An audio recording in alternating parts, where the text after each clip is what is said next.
and welcome to Pod of Ages, a League of Legends esports podcast by fans for fans about being a fan. I'm Kathy, also known as Textdoll on Twitter, and as always, I am joined by my lovely co-host Linda, who is iCrystallization on Twitter. For the second episode, we will be talking about team pets and especially the phenomena of EDG Nice before diving into the state of watching LPL in 2019 as an English language fan. I'm delighted to introduce our guest for this episode, Emily Rand. She is currently a staff writer for ESPN Esports and has also written for basically every other esports publication that has ever existed, including The Score and the dearly departed Yahoo Esports. Emily, do you want to just give like a quick introduction about how you got into League of Legends and what all the different leagues you follow are? Yeah, sure. I've told this story, I believe, in writing several times, but I was visiting a friend, and we were drinking, and he was playing League of Legends with a bunch of our friends, and I was like, wow, this game is so cool. Went back home and downloaded it in 2012, so this is season 2, and my friends told me that I was really bad, so I should watch streams, and and so I actually, it's not really a fandom skeleton, but the first person I watched on stream was actually Net Nguyen, who was a support for TSM Evo at the time, but he was previously on Epic Gamer. Wow. Those are some words, yeah. Yeah, exactly. But I didn't really fall in love with the team until one of the friends I played with actually told me to watch MLG Dallas in 2013. So I basically followed professional league casually, but didn't really write about it, didn't analyze it until 2013 when I watched KT Rolster B. They weren't even the Bullets at that point. They were KT Rolster B at MLG Dallas. And I was like, wow, this team is so good. And then I was getting up watching OGN Champions every day, like an insane person. And so yeah, the first league I really started following and writing about was in South Korea. And then I started writing for GG Chronicle later that year, early 2014, I think. And yeah, that's what kicked off my esports career and also fandom. I've only ever been a fan of one team, because what happens when you become a journalist and you start meeting all these players and interviewing them and stuff is that you kind of want to root for all of them. So, and it's, yeah, you have to maintain a kind of professional distance, but you also just kind of want everyone to do well too. So it's very unlucky, I guess, because obviously not everyone can do well. Someone has to win. So, but yeah, my team is KT Rolster, who just lost this morning. But they did take a game off of Sandbox, which is more than I expected, so there's that. The funny thing is, I feel like every episode in which Linda and I are together almost inevitably tries to become the episode where we are sad about KT Rolster, which is a topic that we keep saying we'll never cover, and it just seems like everything becomes the episode where we are sad about KT Rolster. Yeah, well, it's KT. They have this magical ability to make you sad. Yeah. That's true. To make you sad. But usually they make you happy at the same time. I mean... they looked better today. Right. It looked better. It was fine. So, moving on. A dirty secret about this podcast is that part of the reason why I wanted to do this podcast is so that we could get Emily here to talk about team pets. Yay. Which is a topic near and dear to all of our hearts, but especially Emily because of EDG Nice. And so Linda or Emily, do one of you want to talk about and introduce who Nice is and why Nice is such an interesting topic? I think Linda should go, since she is the EDG fan. Yes, I am the EDG fan, who, by the way, lost earlier today. But God, that was even more painful than KT, to be honest. Let's talk about happy things like Nice. So EDG Nice, he's basically the team pet of EDG. He's like this tiny white little dog. I don't really know what breed he is. I think like a Pomeranian maybe. And I he's think just that's right. yeah, and they have this. So they have a social media account for him, where they like post a bunch of pictures and they basically act as if it's him who's running the social media. But by now, I don't think it's an act. I wouldn't be surprised if he actually ran the social media, because he's just so. There's videos of people like they're trying to pet him and he just looks at their hand like, nah, I'm not gonna do that. Or they're trying to like get him to go outside and he's like, nah, I don't really want to do that. He just lies there and he eats doggy treats, and he's like the greatest thing to ever happen to esports. And he also is yes. Oh, no, I was gonna exactly. say he has his own fan cafe now that you can go to. Yeah, they opened a cafe just for him. That's called Nice Cafe. So he's like the youngest entrepreneur too. It's just multi-talented, intellectual genius. And EDG has like nice branded fan goods, right? Like Yes. he basically, I think there is perhaps more merch for EDG Nice than there is for all the LCS teams combined. There probably is, because over the years he's had several clothing lines that like Yes. have rotated out. And I will say that EDG may be kind of unusual because they do have a clothing line, and it's kind of good actually for being esports tangential. So I'm not really sure if every single LPL team or any, I guess LPL team would have done the same, but EDG specifically found a really great way to capitalize on Nice that fits with the rest of their brand. It's just so funny how they've like integrated him into the organization and the team, so that you have fans who are also fans of Nice, who, by the way, is their dog. We are talking about a dog right now. We're not talking about a person. It is an animal. He also, I just created my Weibo account the other day, and one of my first follows obviously was Nice. Like, half of the reason why I created this account was to follow teams, and the other half was just to keep updated on what Nice was doing. And, he has over 200,000 Weibo followers, which is more than some pro players, by the way. Yep. That's nuts. That's so nuts. Like, the only people that have more followers than him are, like, insanely popular pros that have been around for forever. Like, for example, Clear Love. Like, Rookie has more followers. I think Doinby has more followers because Doinby is, like, insanely popular. But I just want to reiterate that in this sentence, what you have told us is that one of the faces of the 2018 World Champions, Invictus Gaming, Rookie, is one of the few pros that has more followers on Weibo than a dog. Yes. That is true. This is an actual statement that we're making that is a fact. I think Nice came around at about the same time I started following the LPL too, which was in 2015, and it was by chance because Frost had moved off of China Talk to, I believe, start prepping to become a caster. And she tapped me to come in and talk about China because at that time it was post what people call the Korean exodus, so a ton of South Korean players had gone over to the LPL that off season. And she's like, you know these players, like, you can come on and talk about them. And I was like, yeah, sure. And that's how I started following the LPL, actually. And yeah, I believe around that same time is when I just got introduced to how teams like market and brand themselves. And Nice was something that was just completely different. Like, there is no Western team that's ever done this. I've never seen any other team really market themselves as intelligently as EDG has around Nice, because it's basically something separate from the team, but not really. And Nice has become his own character. Like, he's basically like the sixth man of EDG at all times.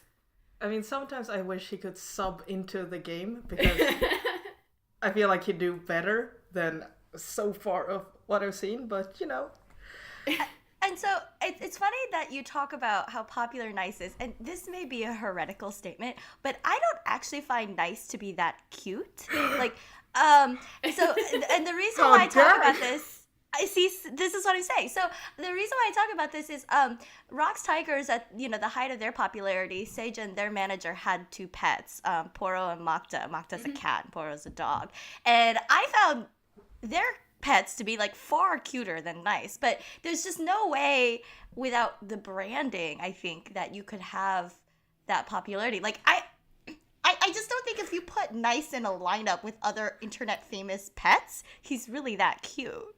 He just looks like a dog, like there's like nothing specifically like you know what I'm saying? Like, and he doesn't do anything that's like really interesting or unique. He's a dog. Like he doesn't like do tricks, and he doesn't like have a funny face. He's just a dog. Actually, I would disagree with him having a funny face, if only because I do think some of it's marketing, but I also think like in comparing Nice to Poro and Makta took off way more than Poro did for a few reasons, but one of them is that he's an incredibly expressive cat. Like, that's true. I forget he's like a very specific breed, right? Like I forget the name of it. I keep wanting to say Scotch bonnet, but that's definitely a pepper and not a cat.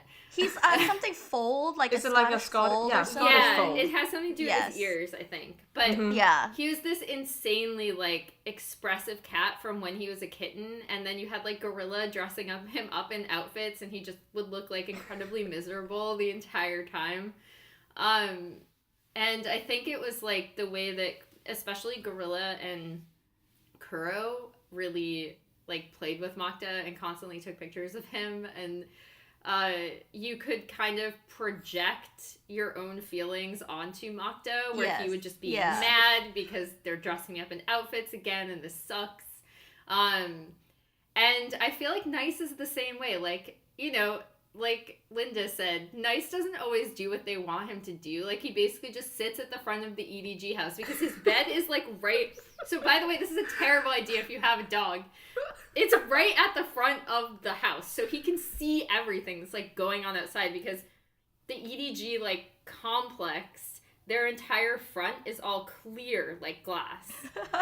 So he can see what's going on outside, which is like really bad, because that means that he will most likely bark a lot. And, quote unquote, give his opinion on what's happening outside as people are coming in and out. That's actually why I think you see so many pictures of like players playing with him like in front of the EDG sign, because like that's pretty much where his bed is. It's like in a corner at the front of the house. And I think you can do the same thing with Nice. Like the way they frame it is like you can project your feelings onto Nice. Like lately he had a saga where he had to go through a lot of stuff at the vet, and it's like, yeah, like, you know what, I can relate. Nice, like I don't want to do that too, like, so I think that's part of the marketing. Yeah, exactly. He had to wear like the cone of shame and everything. But speaking of Makta and Poro, that's why it was so funny when Nofe was the coach for EDG, because they'd actually bring Makta and Poro to the EDG base sometimes, so you could see them interact. And the funniest thing was like whenever Poro came around, all the staff members were like crowding around him and was like, "Oh my god, he's so cute!" And Nice just sat to the side like, "Yeah, okay, fine by me." And then there's a picture where where Poro was in the office, and then Nice was in the background, and then another picture where Nice actually took a dump on the carpet. Oh my gosh! I was like looking at like, yeah. Now you see. The rage poop to like mark his territory. He's like, get that dog out of here. Isn't there another dog? Isn't Very also one of the EDG pets? Oh yeah, but from what I heard, Very was like very, no pun intended, loud, and would sometimes like disturb the scrims and practice time, so they had to like move her. One of the staff took her and like had her at his home instead. So, I think the other thing that's interesting about Nice is that I've always thought of LPL as the League of Cat Ladies, which is that most players I seem to know from LPL own a tremendous amount of cats. Yes. So Clear Love is one of them. Oh god, yeah, he is. So, yeah, so I think like that's maybe an unexplored territory for people who aren't familiar either with the concept of team pets or LPL, which is that Clear Love has like 8 cats, I swear to God. And then he's not even alone because, Emily, as you've talked about, there's other pros with a ridiculous amount of cats, right? Yeah, LPL or PYL. So PYL has a ton of cats. There was like a saga of PYL's missing cat, and I feel bad because I'm gonna forget which one it was. I think it was because he had Apricot and Doobie in 2015. And someone left the door open to the house, and one of them escaped, and she never came back, and he was, like, really sad about it. But, yeah, I didn't realize... So I knew Clearlove had at least 2 cats, but I didn't realize how many cats he had until Linda ran down every single cat. Linda, do you want to enumerate the number of cats that Clearlove has? Okay, so, everyone, hang on to your seatbelts or whatever you have nearby.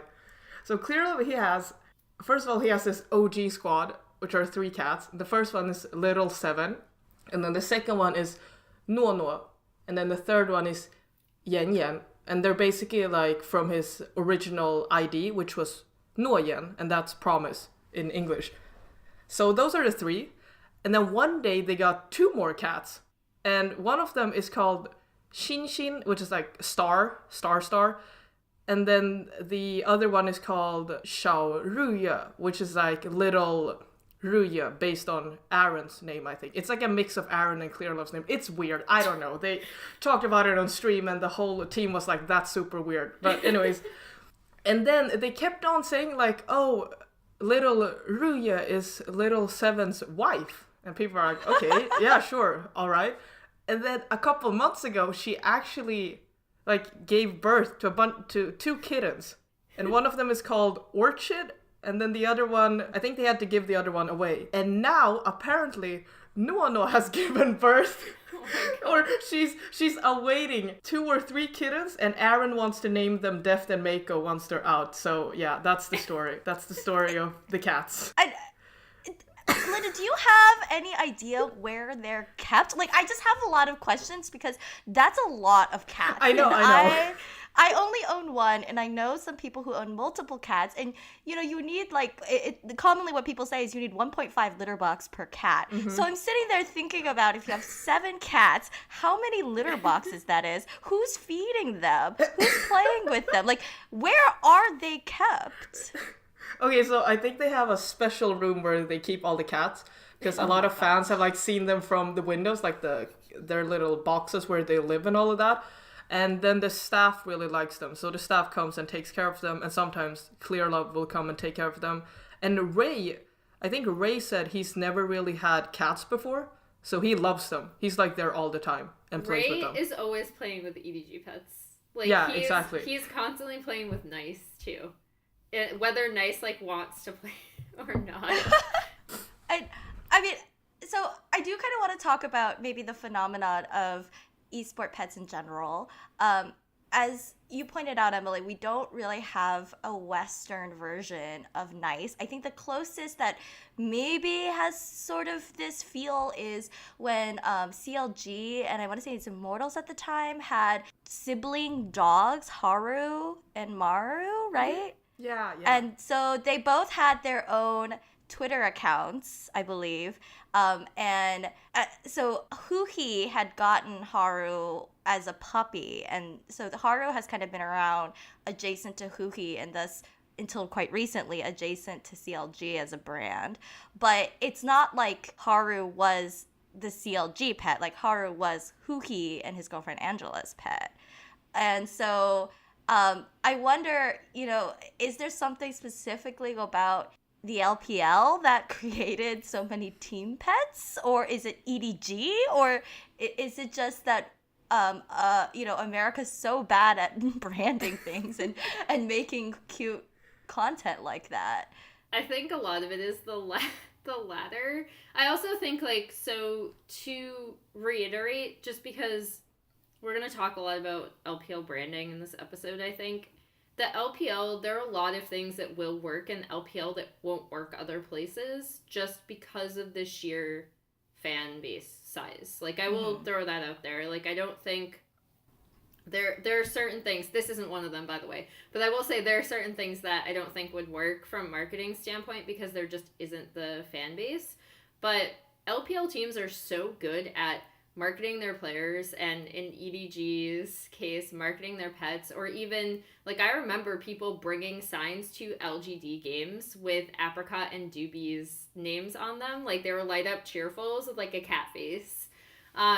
So that's, like, how prevalent, like, pets are in marketing. I think Western teams are kind of just, like, here's a pet, it exists. And I know that Huhi and Angela were kind of like, oh yeah, you can keep updated on Haru through like us, and she's been brought to the LCS a few times, and they've done like not really like fan meets, but they've been like, yeah, you can meet Haru, like, because she appeared on Huhi's stream a lot and stuff like that. But even then, I'd say that's definitely the most famous Western pet. Like, Haru is probably the most famous Western pet. And you still had to, like, she wasn't branded on her own as much as any, like, LPL or even, like, Mokta. Like, Mokta was a social media phenomenon for about a year. Yeah, for sure. And it is just funny because I think Haru is a very beautiful dog. And it's, you know, it's just funny that it's never taken off. And you know, so one of the pets I remembered was Phoenix One's Rengar, which was actually Ryu's cat. He said that he really wanted to get a cat, and so there's actually a video that Phoenix One did where they all go to what I think is a Petco, and they adopt this tiny little orange tabby cat. And then there was a lot of pictures of Arrow playing with Rengar, and it was a very playful cat. They had Rengar around. Inori's like carrying Rengar like a baby during the Phoenix One house tour that Yahoo Esports did. Travis was the person who was walking through that house, and when Phoenix One didn't make it through franchising, I don't think we ever heard about Rengar ever again. I mean, I remember once tweeting out, like, what happened to Phoenix One's Rengar? Because it was, like, a mystery. Like, it just completely disappeared off the face of the earth. And it's just, like, really interesting to me that they never really capitalized more on it or tried to do anything with it. Maybe that's because it was Phoenix One, but with all of the pets that I can think of in LCS, they all just kind of, you'll see a picture of them when they first get adopted or whatever, or occasional updates, but then that's it. Yeah, I agree that the pets are kind of like, they're just there. And sometimes they try to like use them as a mascot, like, oh, look at this is the CLG dog or whatever. But they never really go beyond that. And I think I've seen more of Chat's dog recently than I've seen of like LCS team pets, if they have any. Yeah, I was gonna say, I think this is another case of, not that I don't think Western teams couldn't brand their pets in the same way that the LPL could, because I definitely think they could, and I definitely think it's a missed opportunity. But there's also differences in marketing. I feel like it's weird, the outside of like broadcasts, so you see, again, to Linda's point, you see a lot of broadcast dogs.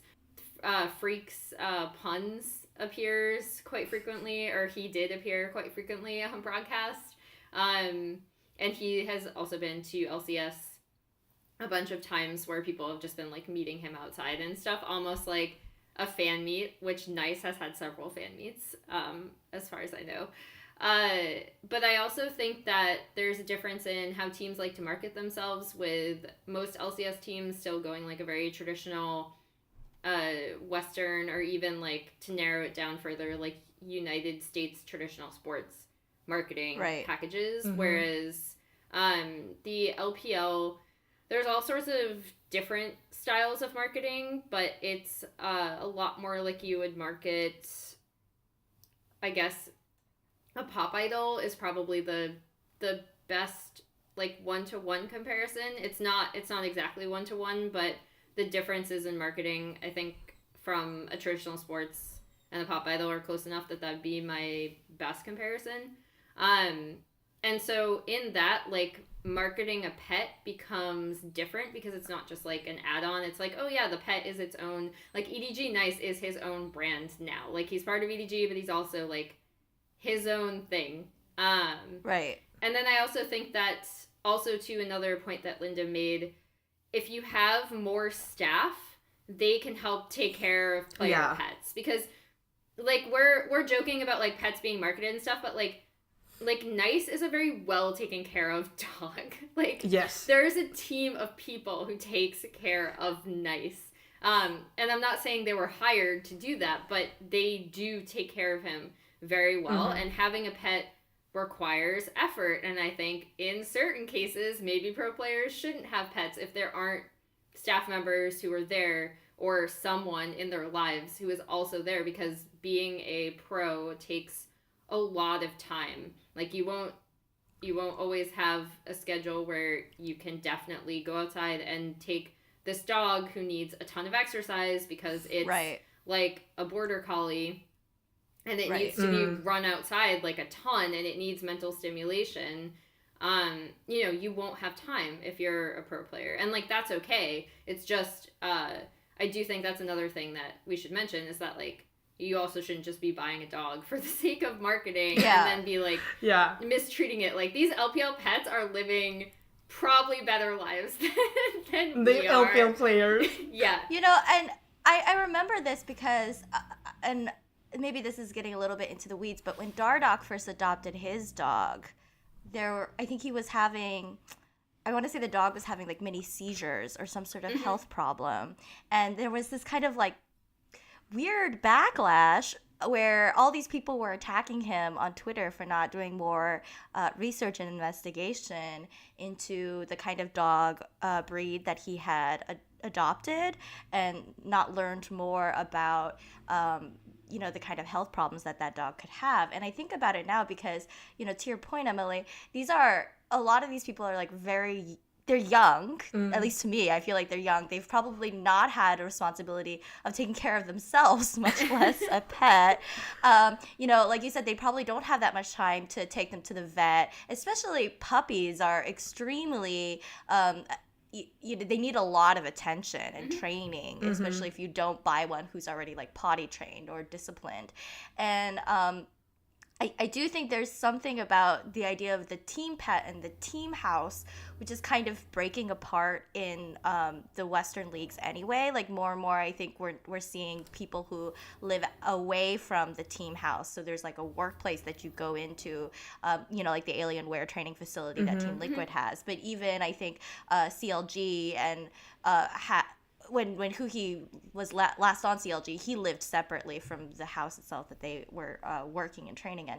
So I do also think that there's maybe that separation. Like, I don't think there's an office kind of like the EDG building where you would house Nice and have staff who are there. I think maybe that's another thing that's really different about LCS now than LPL. Yeah, like, definitely don't go out and buy a dog now after you listen to this. Like, I have an excellent marketing plan. No, don't do that. Because, like, the LPL pets, they live very well. Probably better than the players. Like, zero stress. They're just chilling. I remember Clearlove said on stream, he was like, in my next life, I would like to be reborn as Nice. Because he has such a great life and all he does is sleep and eat and roll around and, you know, not have the pressure of the whole world on his shoulders kind of thing.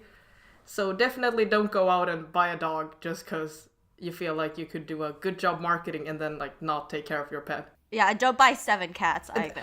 I mean, they were 5 and then they multiplied. Okay, sometimes things happen. Yeah, get them fixed before exactly. You have an entire team house that's just overrun with cats. No, they're just training their cats so that next Worlds they're just gonna have all the team pets play on stage instead of the players for EDG, and then maybe we'll actually make it past quarterfinals this time.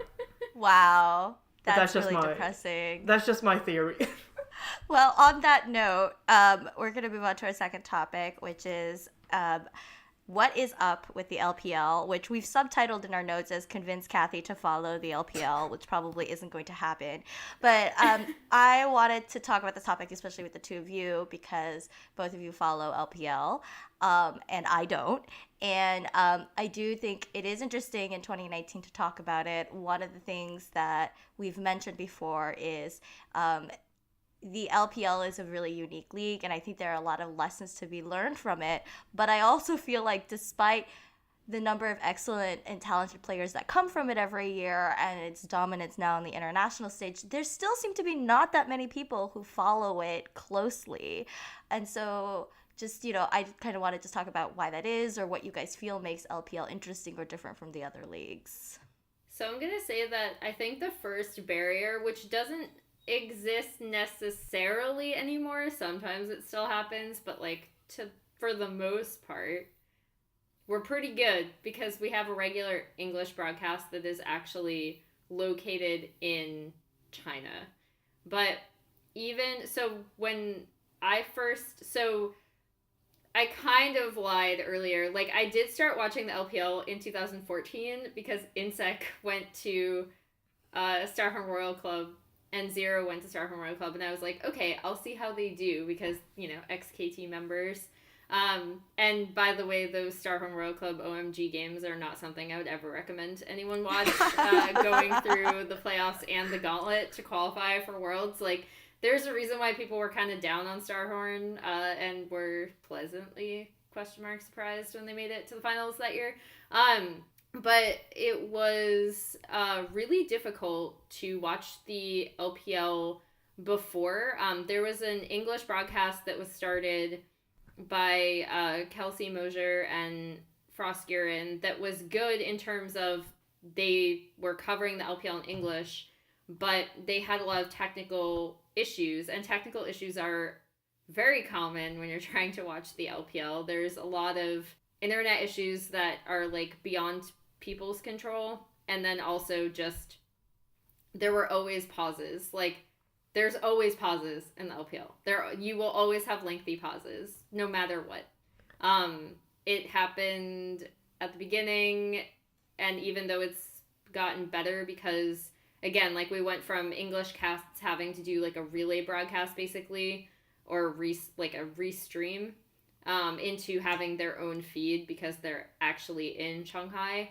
But there's still issues, especially now that teams have moved to their own venues. There will be WE's venue. They always have insane pauses still. So I think that is one of the barriers, I think, to people getting really into the LPL. Because if you get excited and you're yeah, I'm going to watch this game, and then it's we have 2 hours of pauses. So, Emily, Emily or Linda, one of you, maybe for people who don't know even just a little bit about LPL, so they are slightly geolocated, right? And they have regions. Or not. I know that they have different venues in which LPL is broadcasted. Mm-hmm. What is that like, and how does that come about? I think the cool thing about it is that it's basically they have home and away games. For example, RNG, they have their own venue in Beijing, and JDG recently got their own venue in Beijing as well. And then for those who haven't gotten theirs, they play in in Shanghai, in the usual spot. But it's pretty cool that the LPL has gotten so big that teams are able to have their own home arenas. LGD they have their in Hangzhou, and Snake have their in Chongqing. And it's just really cool to see how players, they kind of of course the downside I would say is that they have to travel a lot.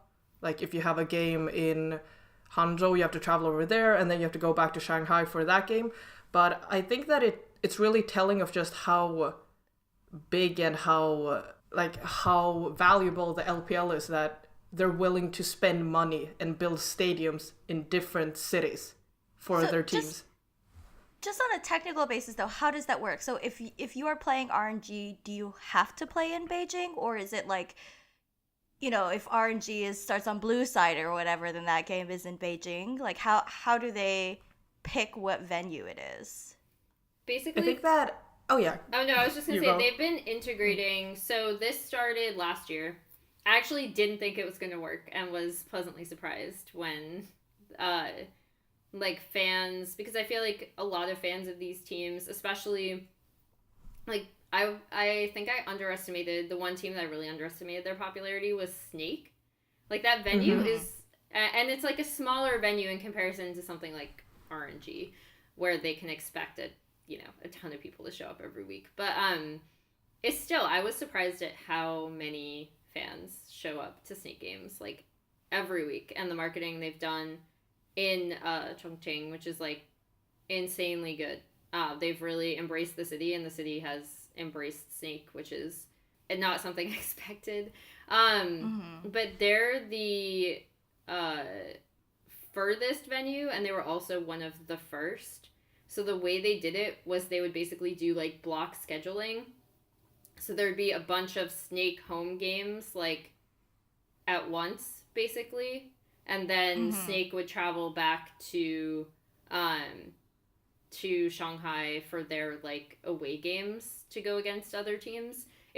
They're slowly basically integrating the schedule because not every team has their own home venue yet. So what they'll do is they'll have, like, a bunch of games played at the home stadium of whatever team, and then they'll have a bunch of games played at Shanghai for either the teams that don't have venues or away teams.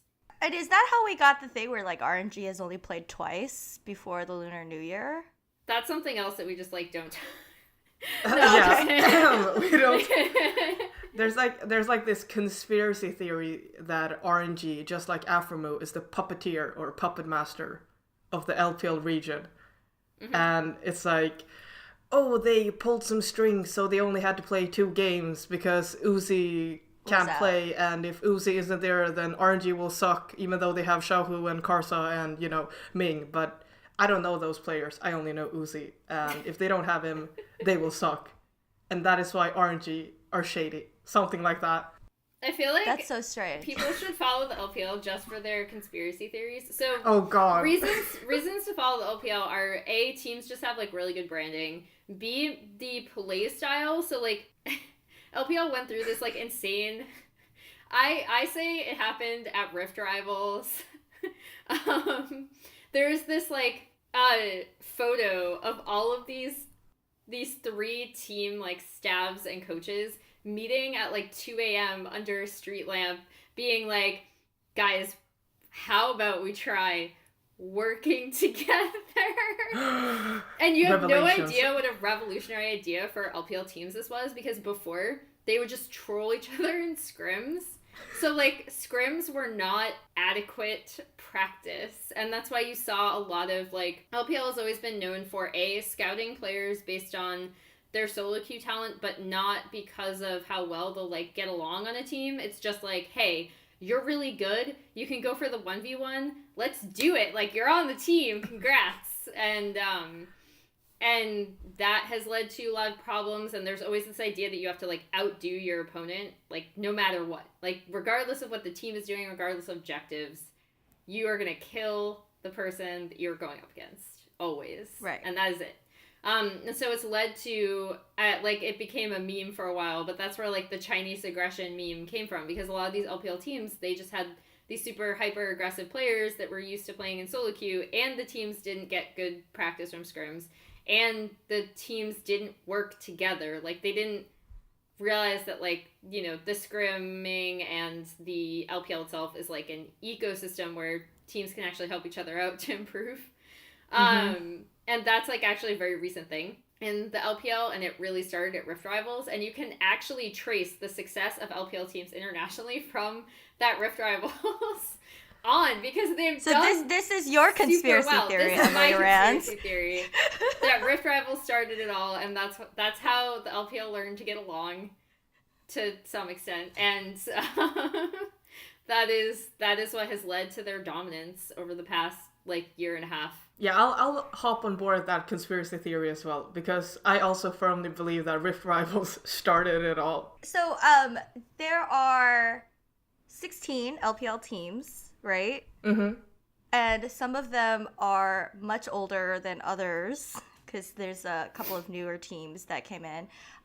Is there, I mean, I guess, like, is there any dynamic between the teams, speaking of, like, conspiracy theories, some rivalries, or, like, is there something interesting about the team dynamics that LPL has that the other regions won't? I mean, I think LPL has so many old teams. So, like, I mean, mainly IG. So even though people, I guess, in the West probably think of RNG as the most recognizable brand, and they might be at this point, I think it really started with Team WE and IG.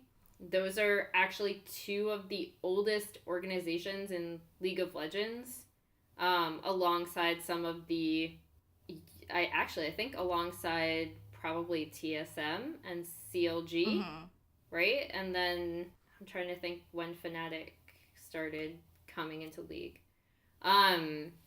Because these teams are around even before, like, Korean organizations kind of stepped back and regarded, like, they basically kept one eye on how League of Legends was developing. And then in 2013 is really when you saw, like, KT Rolster, SK Telecom join. Right. But LPL has some of the oldest, I keep wanting to say franchises because they're franchises now, but, like, the oldest organizations in League of Legends history. So you have all of these older, like, former pros who've become insanely successful streamers off of that in China. And you have fans who have been, like, WE or IG fans for years in League of Legends. Like, and that has led to, I mean, Linda knows a lot from the other side because she's an EDG fan. And there's a reason why EDG fandom is, like, very sticky, but also kind of, like, there's a little chip on their shoulder, I would say. But yeah, there are a lot of, like, fandom rivalries because you have some of the oldest organizations in League of Legends, and then you also have, like, brand new teams coming in, so it runs the gambit between all, like, it hits basically everything between all of those. I mean, yeah, and I think for, like, a Western fan, this is like TSM versus CLG on steroids. Like, oh yeah, definitely. This is like, you think, like, there's a rivalry there, or, like, between G2 and Fnatic now, like, just, you know, like, it has nothing compared to, like, say, the founding story of EDG. Oh yeah, that's, you know, it's like the original Judas story. And I mean, I think to that point though, so last episode we talked about how Linda and I both watched Legends Rising Season 2, and that really pulled us into some of these stories. Is there any content that you would recommend somebody who wants to get into LPL, either about the history of LPL or LPL now, that's something similar to Legends Rising, or you know, like a game or some content that you would be like, here, it encapsulates some things about LPL that makes it worth watching? I mean, the difficulty with some content is that, like, some LPL, usually they do these huge documentaries for big events. So recently for Worlds, they had, like, this, I think it was like 40-minute long video on all the teams that went there. And they do a lot of content, but most of it isn't subbed, which is very sad, because I feel like a lot of people would have more appreciation for it. But you can always also look at, like, I know that Frostgreen had a really good video or an interview with, I think it was Blitz Esport, where she was talking about EDG and, like, how they were known as the trader team, like the team of traders. And she kind of goes back to their history and their inception. So that's a good video to watch for people out there. Yeah, that's actually what I was going to recommend, because it has, like, the entire story behind the founding of EDG is just so, like, wild. Like, if you ever want to try to convince someone, like, no, like, China's next level in all ways, like, just watch that video where Frost describes how EDG came to be as an organization, and it will be, and that's why, like, EDG is kind of the conspiracy theory team now, I would say. Yeah, oh god. They've had so many. Every world, they'll have, like, 5 new conspiracy theories. It's like, I think 2017 was the most absurd one because we had the mouse faked his birth certificate. Yeah. Yeah, just Does somebody want to explain? I mean, I know this story because I follow Linda, but does somebody want to give a quick? Okay, basically, EDG were 0-3 at the start of group stage, and fans and just like, how to say, Chinese fans, they were pretty upset about it. And then to kind of like calm down and fix the team atmosphere, they went to the EDG team. They went to the cinema, and it was also coinciding with Mao's birthday. So they were like, oh, well, this is a great coincidence. And they did that. And then a bunch of people started to say that, you know, oh, they're slacking off. They're not doing their job. This is why they're doing so poorly. And fans tried to defend it and say, no, but it's his birthday. So it was like also part of his birthday celebration. And then the whole Mouse faked his birth certificate. Yeah, that thing came up. Which of all players, like... I know, of all players. All players. Like, Mouse, I mean, if you look at him, he's just not someone that you would be like, yes, he's definitely... No offense. I think no somebody offense should... to Mouse. Like, I'm not trying to throw shade at his looks. I'm just saying, like, he's not... It's not like iBoy where you're just kind of like, exactly. Really? Like... I was about to say, like, somebody should find me iBoy's birth certificate. Like, do you remember when, this is probably, like, going way back, but I want to say it was, like, 2008 or whatever, there was this whole scandal about the Chinese girls gymnastics team for the Olympics, where they were, like, essentially accusing them of faking a bunch of passports to get them through the age threshold. That's how I feel about iBoy. Like, I'm sure he's of age, but really? See, my thing is, like, with iBoy and Jackie Love, like, if EDG and IG could have faked their birth certificate, they would have. Definitely. Because EDG was like playing with Zet as AD carry. Yes. And who, by the way, was a mid laner. And then IG had West, who they inexplicably also played recently for and lost to LGD. Reasons. Yeah. So like I feel like that tells you everything you need to know about the fact that if they could have pushed these players through, I feel like they would have, or like I would have if I was running those teams. Like, God, they make such a difference on their respective lineups. What I've learned from this episode is that Emily actually would create her own conspiracies if she ran a team. I would do it just to troll people, basically. One content I was actually, it just occurred to me that I really liked is I think there's from last year, there was a series where I think they took Raz to all the different regions, and he like would visit the stadiums and tell you a little bit about each of the cities. I remember this because at one point they go to the RNG stadium and they have TVs in the bathroom, so you could continue watching the game even if you had to go pee, which I thought like really said everything that needs to be said about RNG fandom right there.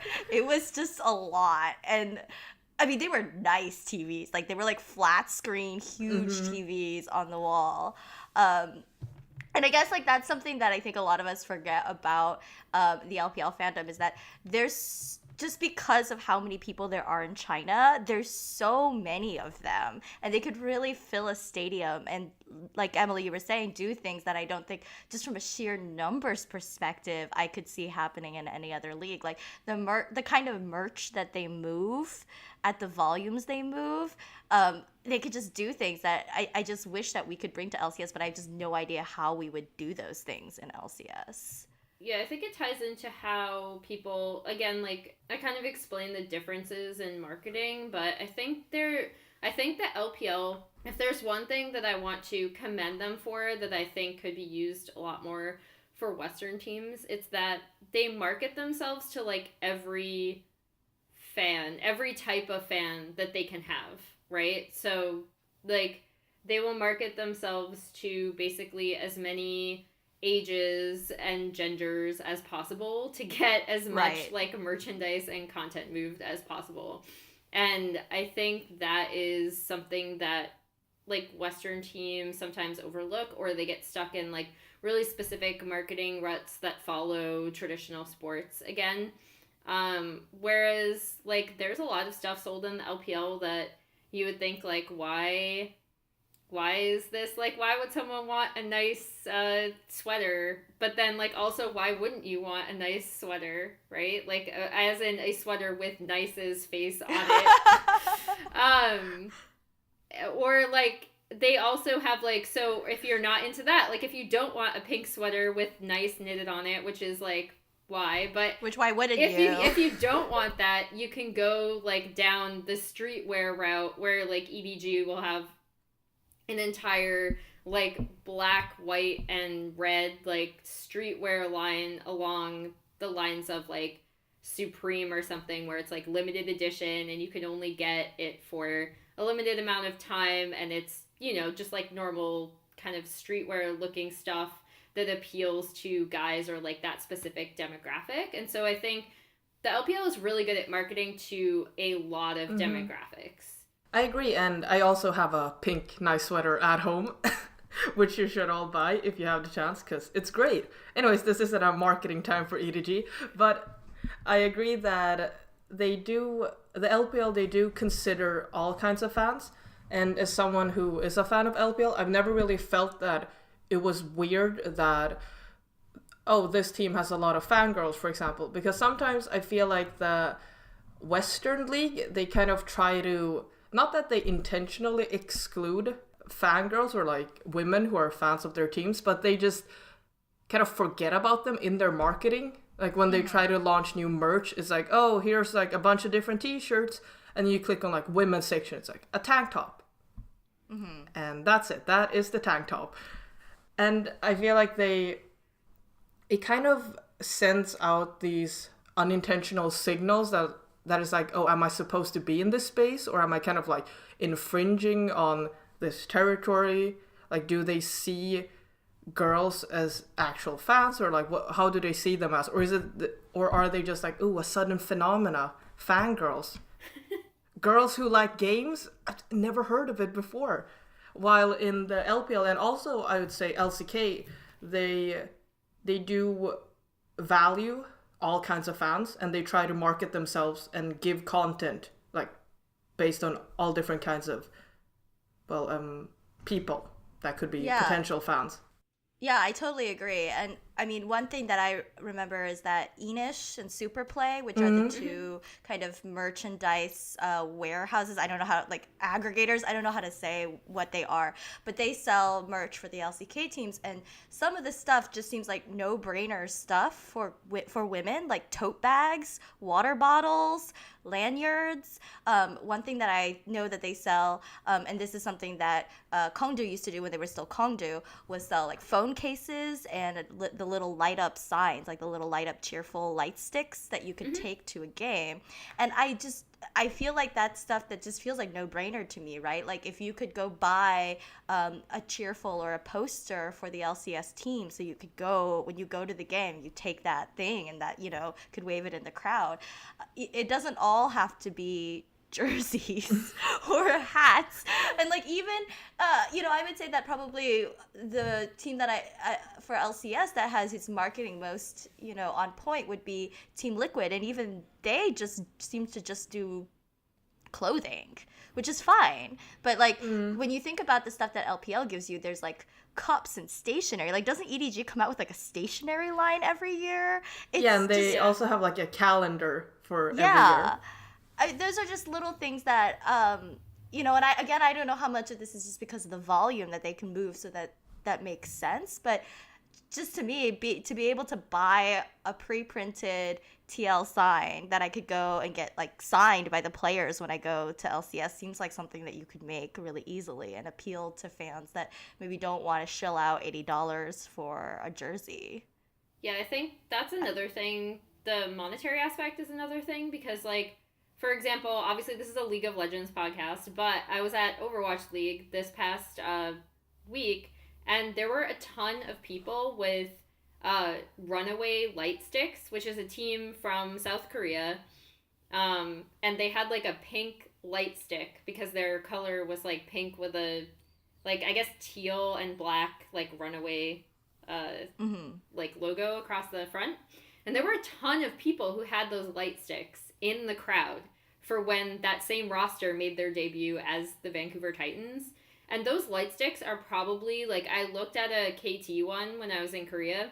I didn't buy one, but I looked at it, and it was like $8 or something like that. Like, it is not an expensive piece of if I'm doing the conversion right, it was about like $8, like maybe $10.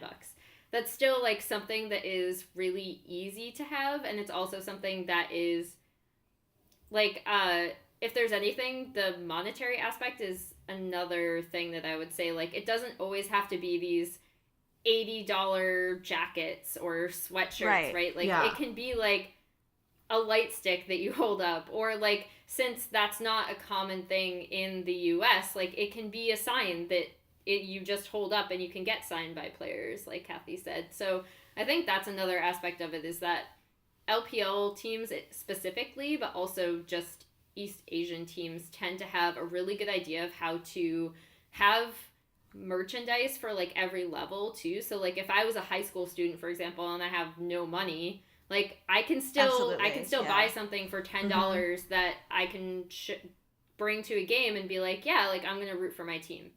And frankly speaking, I think the visual impact, and maybe this is just speaking as a K-pop fan, right? So maybe this is like a really specific learned experience. But for me, I think as a team manager or somebody who wants to show the branding, if you look out in the crowd and there's a whole bunch of people holding up like a TSM light stick, it looks great, you know? It's vibrant, and it really shows. It's a visual, like it's a really strong visual of support for the team that I think everybody can really get behind. And it just seems like something that I really wish that, not the light sticks thing necessarily, but just other ways of showing support besides just buying a jersey, I think would be what I've learned from LPL and LCK in terms of how to appeal to people from all different ages and all different income levels. Well, there are ways to do it that tie into traditional sports too. Like, you have the towels. Like, I think the most famous one is like the terrible towel, which I believe is $22 if I remember correctly when my friend bought it, but this was years ago. But like you get like an official terrible towel like in a box. It's not super expensive. And it's something you just wave around. Like, so if, again, I get that Western fans aren't used to a lot of the kind of, I guess it is more of a pop idol like style of marketing with like the light sticks and stuff like that. Like, you could easily do something that ties into the way that traditional sports teams and franchises market themselves, that like everyone knows how to wave a towel, right? Like, it's really easy. You just wave it above your head. Yeah, and you're right, that's like a very traditional sport thing, right, to have the towels. And even when you're thinking about like European football, so / soccer, you know, they have those scarves for like Premier League teams. Like, that's a big thing. I don't know why we don't have them in LCS. Yeah, especially LEC and also needs to get on that. Yeah, actually, G2 exactly. does, right? G2, by the way, Yes. G2 is like the one Western team that I will say they have very good marketing. Yeah, because I think that, back to what we said, that, you know, you don't always have to just make clothing and jerseys and things like that. You can make something very like minimalistic. For example, pins. I think it'd be really cool to just sell like pins with the team logo on, and you could put it on jackets absolutely. or on your bag or something. And that's just a very casual way, which is another thing that I really like, how casual most of the LPL merches are, whether it be clothes or just like tiny accessories. So you can wear them in like daily life. If you don't want to be like full on, look at me, I'm an EDG fan, you can just have it and just casually go about your day. And if somebody's an EDG fan and they recognize it, then that's a cool thing. But if they don't, then it just looks like a cool piece of clothing or a cool pin or something similar like that. Yeah, to that point, there were a ton of Chinese media that came to this past World Championship with which I still want one, by the way. So if anyone knows how to get me one, please let me know. Message me on Twitter. But the LPL jackets this year were, they didn't really, I think they said LPL on the front, but the big part of the jacket was that it has this hood that you can pull up over your head. It is a raincoat, and it has this panel that's basically red in the back, and it says "All We Fight For," which is was the slogan of the LPL last year, and then going into this year they stuck with it. And it's just such a dynamic, cool jacket that plays off of a lot of like streetwear style jackets like that. And it's not something that you would automatically recognize as like Yes, this is for that professional video game league. It's just a very cool raincoat that's like sick to look at. Yeah. And has a really cool slogan on the back. And, that is something that kind of marked the LPL fans and the LPL media that came to Worlds. That was a really cool way of them being able to support their teams, again, without having it be like, this is definitely China's League of Legends pro league, So I think that's another thing too, is that, and you see teams like trying to branch out to some extent. Like I think TSM has come out with some merchandise, mainly around their Fortnite team, actually, not their League of Legends team.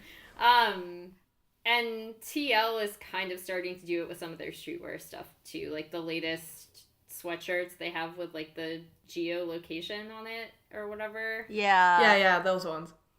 And I mean, I will say, and this is really what annoys me about franchising, is that pre-franchising TSM had more of this stuff. Like, do you remember, was it like the 2015 team that had the chambray shirts and the jackets and the varsity jackets, and like that was like their uniform, and they sold that at the store. And like, I wasn't even a TSM fan, but I was like, oh, I really like those shirts, even though they were just regular chambray shirts. But I don't even think if they had any TSM branding on it, it was very minimalistic, and it just looked so different and cool. But now everything is like the same jersey, and it just seems like, I don't know, it was a little bit disappointing to me that after we franchised, we got less of that individuality. One thing I will say about, the LPL, if anyone wants to know how the actual merchandise is structured, just because I don't think we went over that, but really briefly, basically there is the team uniform and jacket is actually standardized pretty much, outside of like the slogans and the colors and sponsors, obviously, and stuff like that. But for the most part, the pants, the jersey, and the jacket that they can wear on stage, because it's often freezing, is all sold through, like, the LPL has their own sales website with all the teams attached. And then every other team, like, say, RNG, the main ones that I can remember that have, like, their own entire merch lines, RNG, IGWE, and EDG, they have on their own websites or their own, like, Taobao shops, they have their own merchandise and everything from, like, notebooks to pens to light sticks to entire clothing lines that rotate in and out based on season, by the way. Which obviously, again, I don't think that's necessarily something that Western teams could do, but, like, the league could also help a bit, because I remember, like, they didn't even have, like, a website where you could find all of the team merch at one spot for, like, LCS. Until, like, a week ago. Well, like, and then they had, like, someone basically make a website that was just, like, a list of all of the different things. Yeah, last year, which was really sad. And I remember, not to call out any team, again, Golden Guardians, I love you with my heart, but their site was so bad. It just was, it was almost like silly. Like, it was like somebody had just slapped something on HTML and just put it up. It was really it's sad. Like the graphic design is my passion meme. Yeah, I mean, the sad thing was it wasn't even memeably sad. It was just like sad, you know? Like, sometimes things are like memeably sad. Yeah. But this was just like, and the worst thing about it, and again, I'm really sorry, Golden Guardians. Like, I really do love you as a team. But their merch was literally like somebody had just taken the logo and, like, you know those sites like Redbubble or whatever where you can put things on anything? Like, that's what it all looked like. Like, nobody had really given any thought about what people wanted. I hope for more from everybody. I'm really sorry, Golden Guardians, for putting you on blast like this. Yeah, but I also hope that Riot can, just like Emily said, that they can give a helping hand to the different organizations and have like a link or a site where you can just like go in and then you can click through all the different teams and look at their jerseys and things like that. And then maybe if you want to go more closely, then you could have maybe a link that goes to Team Liquid's, for example, their own site. Yeah. Just go by that. And also just make pins. Like, I know you have make them pins. because you Please. made them because they show up in the 2018 summer intro. People are picking up pins. So I know you've made them before. So it's really weird that we can't buy them. You know, Also- like at Riot. Exactly. I'm adding you. Another idea, you could make like different kinds of cups and mugs. Because I know that EDG just started selling, like, they have, like, mugs and things where it says, like, EDG. It's very simple, but, once again, minimalistic. And it doesn't cost a fortune, so you could sell that. I would love a Team Liquid cup. Yeah, so you can drink milk out of it. That's for another episode. Aiden, you should probably cut that joke. I'm sorry, I made it. I was gonna say, Kelsey has a sick OMG mug that basically just looks like it's white, but then when you put hot or cold liquid in it, the OMG logo appears in black on the side.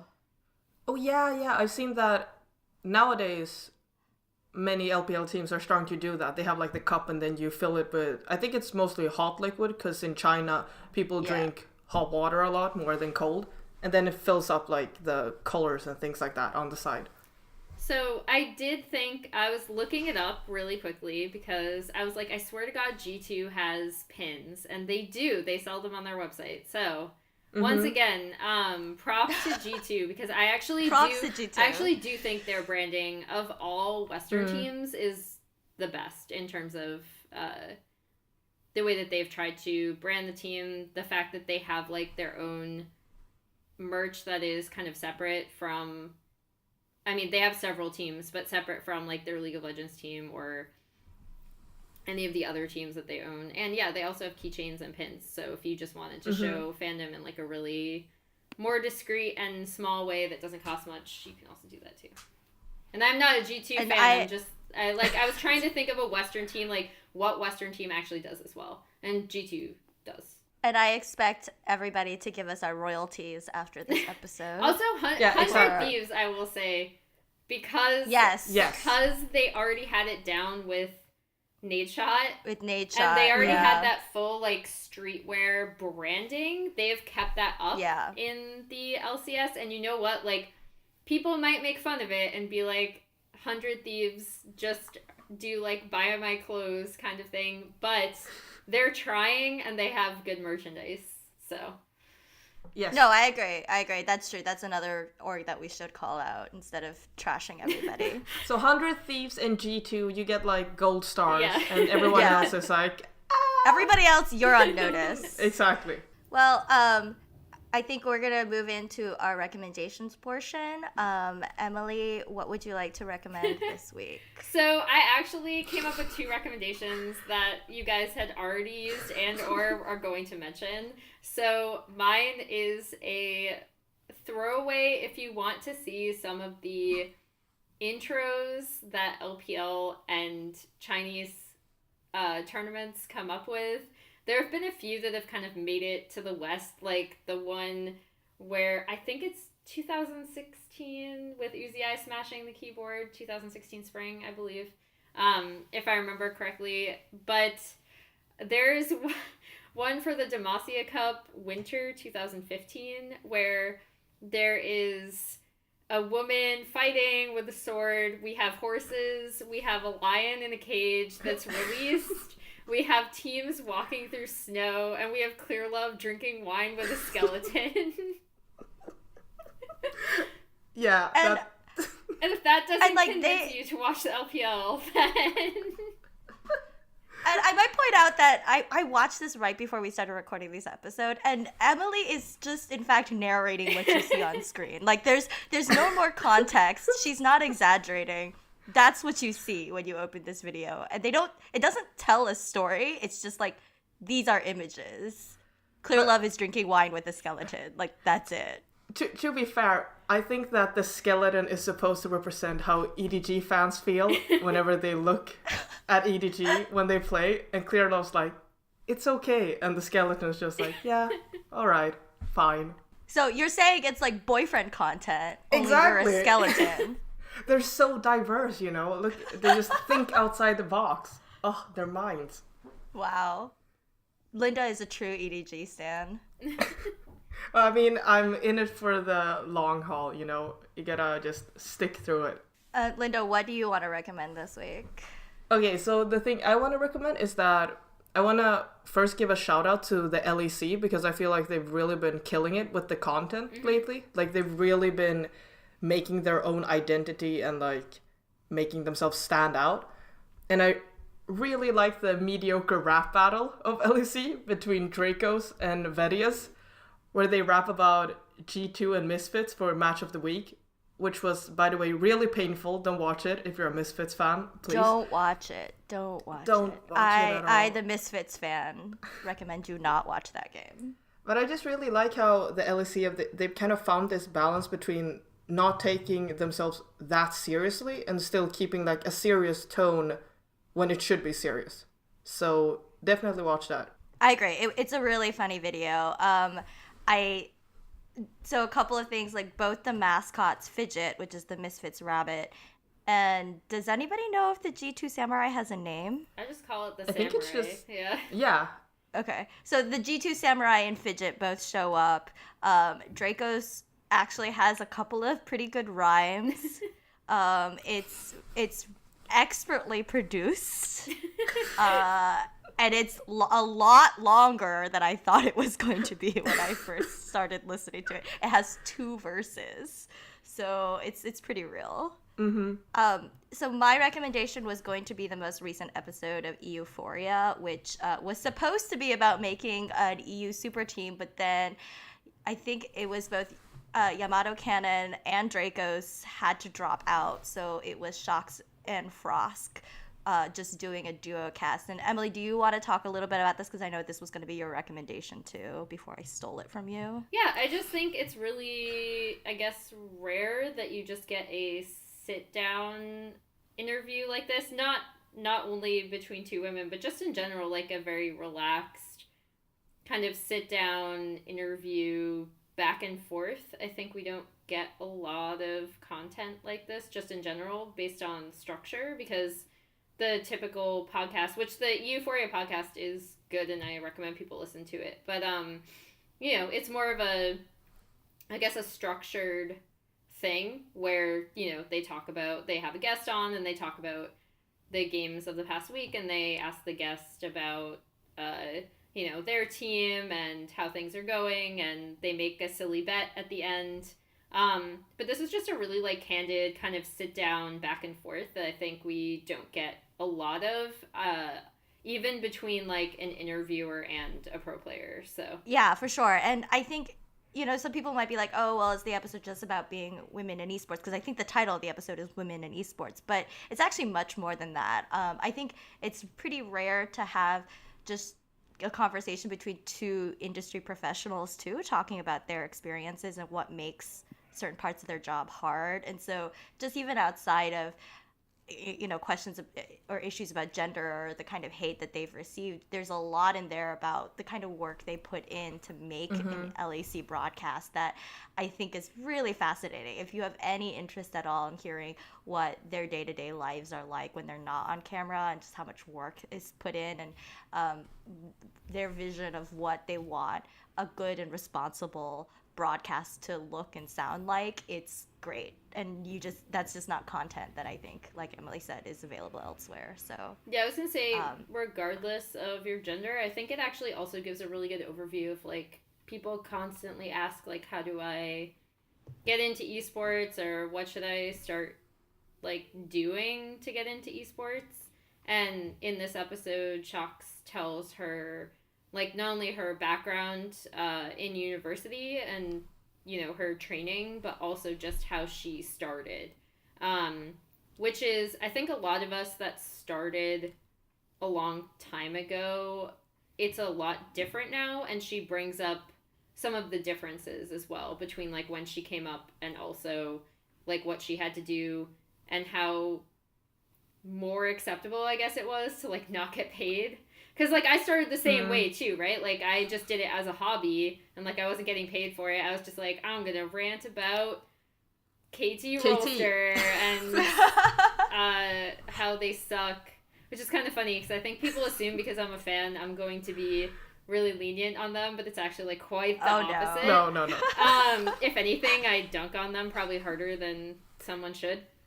But They deserve it, though. yeah, I think that, like, back to Shocks, I think she just gives a really good overview of how she got in, and also like differences between then and now in terms of someone who wants to get into not just broadcasting, but like just writing about esports. And you know, if you're sitting through this, then you clearly don't mind sitting through an approximately hour-long podcast of people talking. So highly recommend it.